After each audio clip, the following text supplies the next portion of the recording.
Hey guys, welcome back to the show. I'm Titus, your host, and I'm glad to be back with you guys today.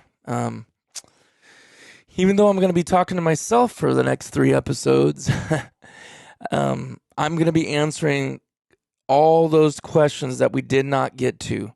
Um, there's a lot, and it's going to take every bit of 3 episodes, and I'm going to do my best. You know how I am sometimes. I say I'm going to do 30 minutes and do 40 minutes. I say I'm going to do 20 and I do 30. So I'm going to do my best just because my own time restraints to do these each 30 minutes. So, last week you heard my dad on there. That was actually an episode from last year that I had never done. I just kind of kept it in the bank for times when I really needed the episodes, basically, like for travel or a lot of work or something like that. So that was an old one, but that was good stuff, and I wanted to put that out to you guys.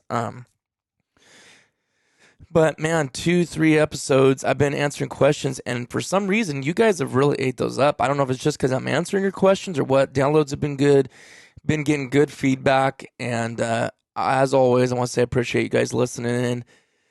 And I've been paid some pretty good compliments. I'm sure everybody doesn't feel this way, and the majority of people don't feel this way. But I have had a couple compliments, actually several people saying, I really enjoy the solo episodes that you do, and in my mind, I'm thinking, really, because I just feel like, of course, you would like the ones with guests better.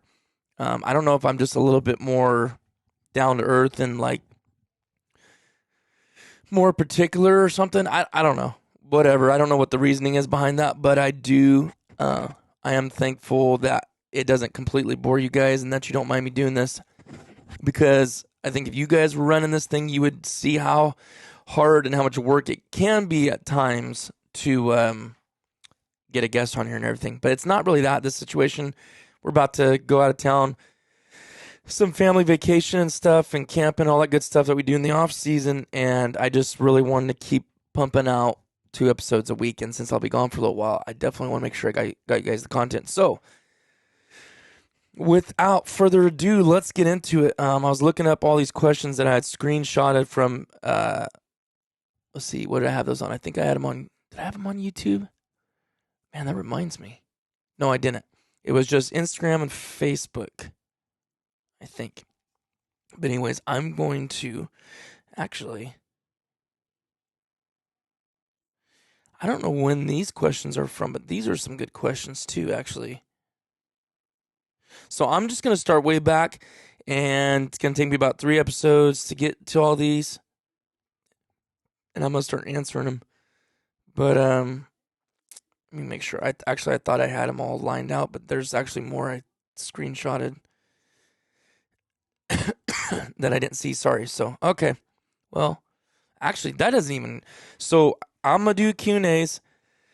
But there's also a whole nother section of stuff I wanted to have episodes on about the California Waterfowl Association questions and survey that they did. But I'm going to leave that for another one. So let's get right into your guys' questions. These are actually older, these ones I'm going to talk about right now. These are from Instagram stories. And these are actually... I'm not going to answer all these because I do need to have a dog trainer on here for this. But this is back from April, and I actually forgot about these. So let's go into them. So, Taylor Matheson, I don't know if that's Mathiasen or Matheson. You asked, introduce puppies to live birds ASAP or wait for their adult teeth to come in. I am going to ask that to Barton Ramsey when we have him and some Chris Aiken back on. I'm going to ask those questions, but I'm going to answer that one because I feel like I can't give you a super detailed answer to that, but I can definitely give you an answer. I feel like I'm just going to tell you from experience. I didn't introduce Rocky to live birds as a little pup, and I want to tell you right now, I'm definitely doing that on my next dog, 100%, because, and we didn't do that with Kelly either, because on both dogs, Rocky and Kelly, we didn't do that. And when they went on their first hunt, and a bird, whether it was a coot for Rocky, which I look back and that was kind of stupid. I mean, I don't think it was wrong. I should just waited for a duck. The coot wasn't actually dead and just clamped on to Rocky. It's a funny story. but that's haunted me ever since that happened, and that was 6 years ago. You know what I mean? So you can end up, if you're not careful, you can end up doing things in training or when they're young that you can end up paying for a long time. So, I mean, who would know that shooting a coot, sending Rocky after it, and then it still being alive and pecking at him would put this fear of God in him to like pick up things that are moving out. That's not to say he doesn't pick up birds alive or chase birds down. I've watched Rocky dive his head underwater and pick up birds that were alive. So it's not that doesn't do that. It just sometimes creates that hesitancy. You know what I mean? Like sometimes he just hesitates. And he'll, especially on geese, especially not on ducks really, but on geese that are alive, he's just like, he'll go in and then they'll flap through and he'll back up, and he still does that to this day. And then some days he goes out there. I shot some snows 2 seasons ago and he just picked them up like there was nothing. So I have no idea. It's just weird, but to answer that question, I gave that illustration and I would say yes, 100%. Get a pigeon. And I didn't really have access to do that before, but I would definitely get a pigeon. And I see a spider floating over my fan, and I'm going to kill this sucker right now. Hold on.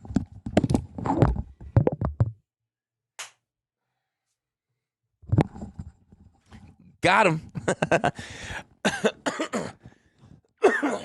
I need to get my house sprayed so bad. There has been so many, I don't know if it's the season or what, but flies and spiders have been absolutely insane, especially in our house and outside in our backyard too. But had to get that little guy. That's one of those little small clear ones that are so small. Looks like smaller than the size of a tick, but those are the ones that crawl up in your ears at night. So we had to kill that sucker. Anyways, yes, introduce your puppies to live birds ASAP. That's my opinion, okay? I don't think a teeth really has nothing to do with it, in my opinion. Get a pigeon, go buy one or go shoot one at a dairy or whatever you got to do. You know, whatever. People sell those. I don't know personally of any that around here, but I know they do have them. I just haven't tried to find it. But you definitely want your pup to not be afraid. Like you want that aggression to be there and to chase after him and realize it's not going to hurt him. It creates more drive in him. And I got to reiterate this again, guys. I get asked this so much and I answer it so much in podcasts, and I still don't understand why I get asked all the time. And I don't know if it's people don't listen to the podcast, probably is what it is, just random people on YouTube asking me. But I get this all the time. I get it on the DMs, I get it on YouTube, and that is, what's wrong with my puppy? They will not, well, they don't even say puppy, my dog. They just say, my dog will not retrieve birds and or bumpers. And I'm like, man, that's scary, you know? And I'm thinking, but I've done this long enough now, and I've got that question so many times, I instantly know. In fact, this last DM I got was that question. I go, let me guess, your dog, you know, I guess I think of the word dog as an adult dog, you know? Because if they said puppy, I would know right away. But I said, let me guess, your dog is like 3 months old. And they're like, yeah, how'd you know? Because what they're saying is they'll go and get a bumper one time and then they're burnt out and they don't want to bring it back anymore. I'm like, my goodness, guys, they're babies. They're babies. Literally, go see how long you could throw something across the floor to a toddler that's 6 months, 8 months, 9 months old, whatever it is that they start crawling, and see how many times they're going to go after it. They're a baby. That they're going to look at it, go after it one time, and then they're going to get distracted. And it's the same way with puppies.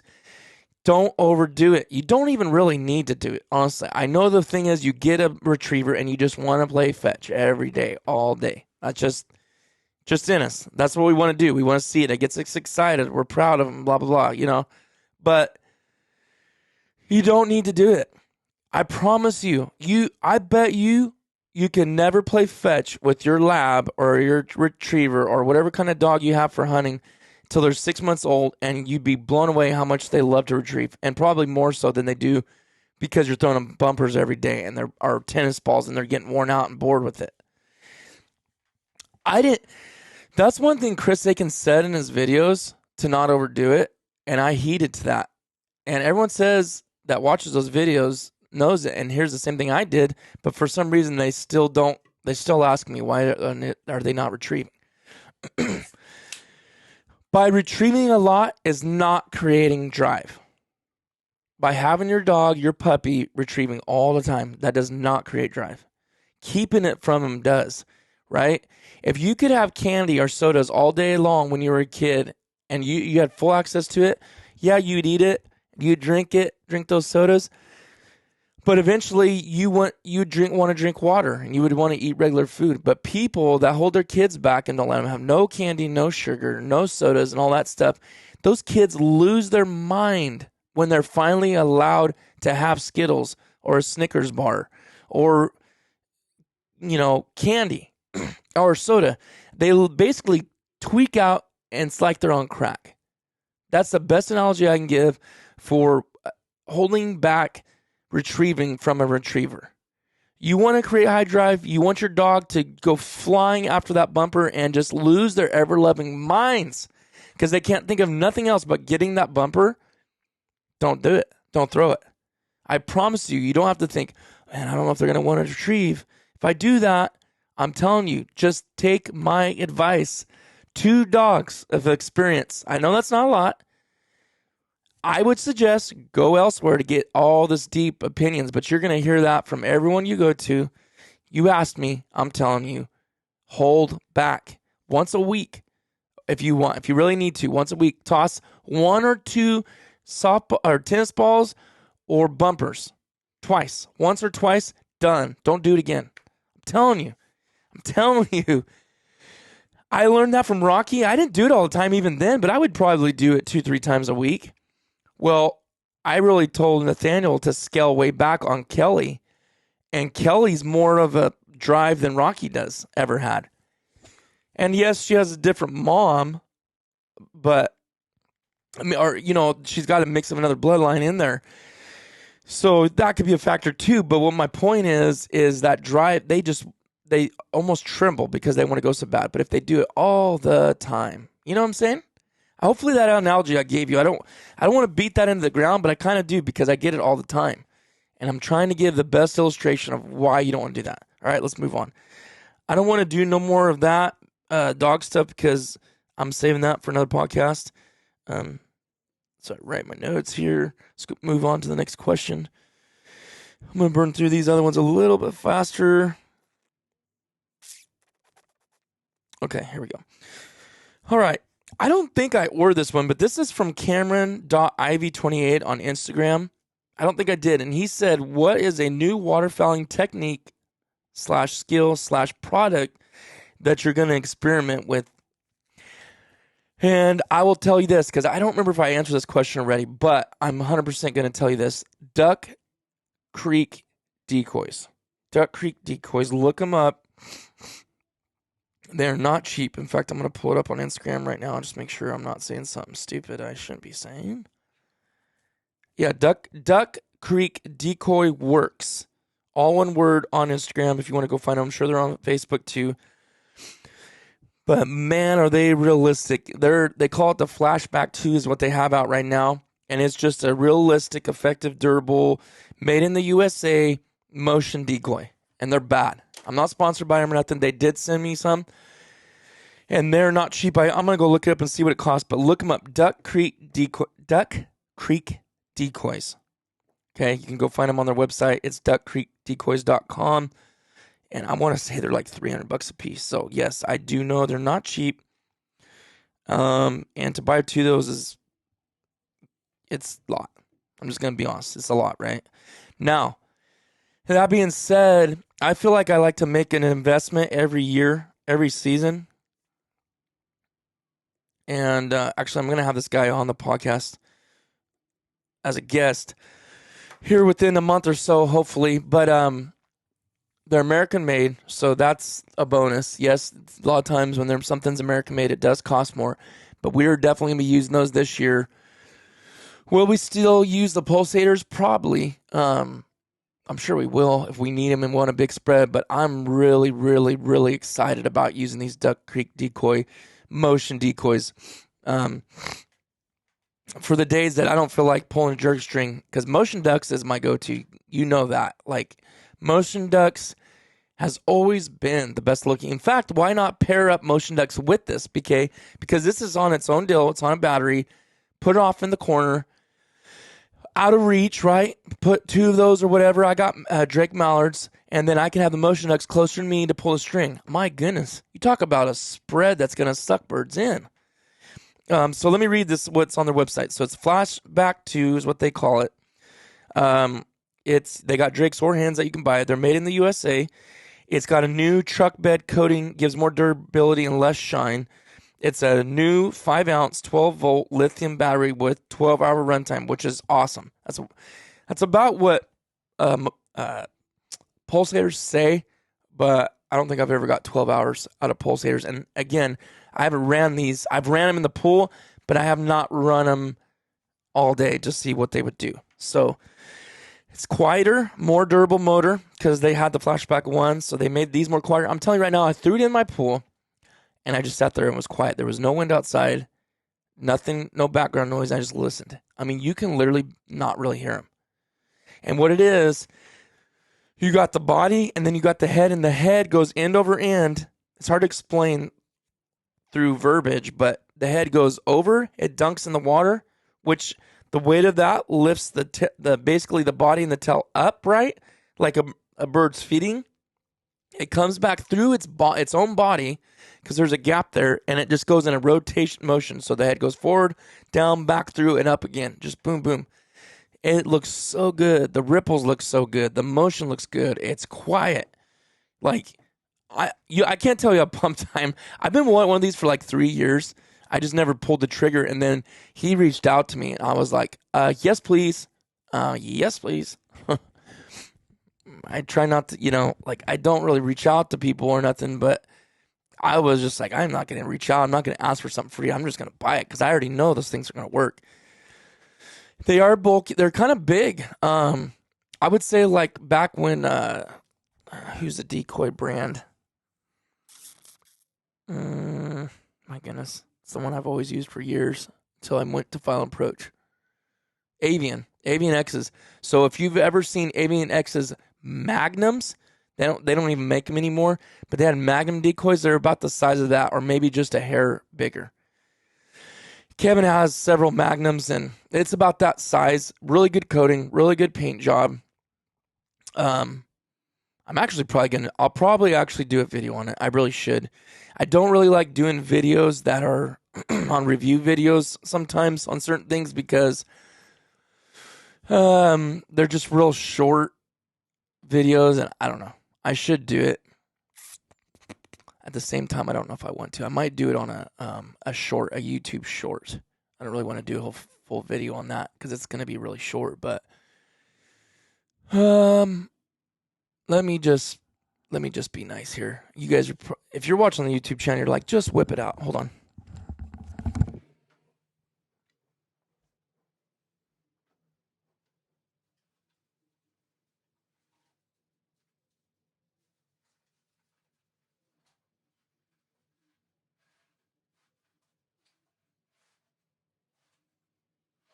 Hold on, I'm coming.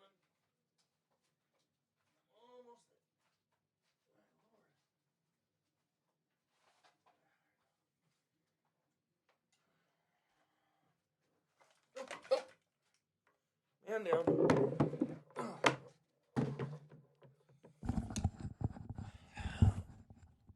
I had no intentions of talking about these, but since you asked that question about anything new this year, it sparked my mind. Okay, so here it is. Okay, so here's the battery box. Everything's waterproof, so you're probably going to want to come on the YouTube channel, the MVM Show. Check it out if you want to get a review. This is going to be the review. I'm not going to do a video on the regular channel. But there's an 8-ounce weight. There's an 8-ounce weight connected to this box. It's kind of like a small Pelican box with the cord coming out. And it's basically all sealed, waterproof. And then he gives you this grease that you put inside the connectors, so just to minimize rust or anything like that. Pop this open. It's kind of Stiff. All right. And then inside, you got a lithium battery pack. Hopefully I'm holding that right where you guys can see it. And then there's the connectors here inside to connect to this adapter, which goes through the box into the decoy, and this, which you connect to the battery. I leave them unplugged, obviously, but so there's that. Okay. When you're out there hunting, these are waterproof boxes. Snap it closed. Okay. Plug it in. And I'm not going to plug it in right now, but I'm going to show you this. This is what it looks like. And there's junk flying everywhere, sorry. But here it is. You connect it to this, the battery box to this, drop it underwater, and boom, you got, I think you're sitting out of probably 4 feet of cord, and he puts a dill on here so you can extend it and obviously have it as deep as you want. So no matter how deep the water is, you'll be fine. So there's that. Basically that. Almost like, what do they call that when you spray rhino lining on your bed? It's kind of like that. But it's got a real good paint scheme. Here's the mallard head. Put it up. It stays there. I have to hold it. But that's not how it's going to sit, right? Because basically what this does is the machine just runs it. This goes over. When that head drops over, the head's real heavy. There's weight in it. Boom. It puts this up. So this is bobbing, making ripples. This head's still swinging through. And then when it does that, boom, lifts the head back up. It's hard to do it. Hold it. Wait. Boom. And it just keeps going. It looks so good. There's another trick you can do with this. I'm not going to say it. It's something like wrapping the cord around the bottom, so where basically the head stays like that, and it just sits there and does this. And the head never runs through, which I think if you had 3 or 4 of those, I would do that. But with just having 2, I think I still want the head just to go through. But literally, it just sits there and bobbles because it's basically wanting to go through, but you got it blocked from going through, so it just makes ripples. It's bomb. Trust me, guys. Again, I know it's pricey. I know it's expensive. Not everybody's going to want to do it. Can you kill ducks without it? Absolutely. Been killing ducks a long time without all this fancy stuff. But since you asked me and said, what's new this year? What do you got going on? That's where it is. And actually, it's cheaper than I said. So the Flashback 2, which is what I just showed you, Drake is $249.99. So it's $250. Yeah. And if you get the hen and the Drake, it's $500. So I mean, it's still $250. And the hen is $250. So everything is $250 for these. And they actually, if you pay attention to their website, duckcreekdecoys.com, they have, at the bottom, they have blemished Drake and a blemished hen. They're all sold out right now, but let's see if, oh, wow. So they were offering those for $200, but they're all sold out. So you would save $50 if you keep your eyes peeled on their site and look for those blemished paint jobs or whatever abnormalities. You can save another $50. So $200 a piece. Yes, like I said, they're pricey, but I haven't seen nothing, in my opinion, that looks as good as that. So let's go ahead and move on. That's a bonus for you guys because that's kind of doing a review video without doing a review video. And it's on the podcast. For you, those that are listening on Spotify or Apple Podcasts or any of that stuff, you're just going to have to jump over here if you want to look at that and timestamp it when you're hearing to come over here, all right? So that's the new product that we're going to experiment with this year. New techniques, new skills. Not really that I can think of right now. I'm sure there's something. I'm always coming up with new stuff every year, just trying to get better, take notes, all that stuff. But not as of right now, I can't think of any things. So let's move on. I'm thinking I got time for about one more thing. Okay, answered all those questions.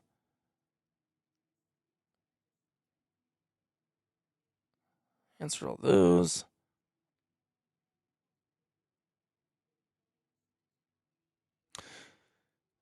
Okay, this is a really good question. I'm trying to see if I should wait on this or not, because I do not want to Okay, let's just go.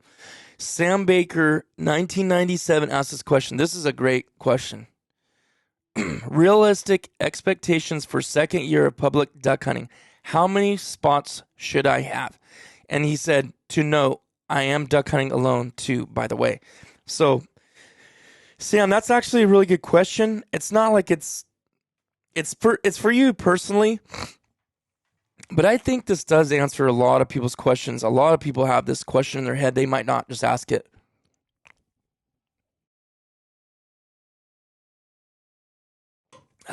Taking a sip of the NOS.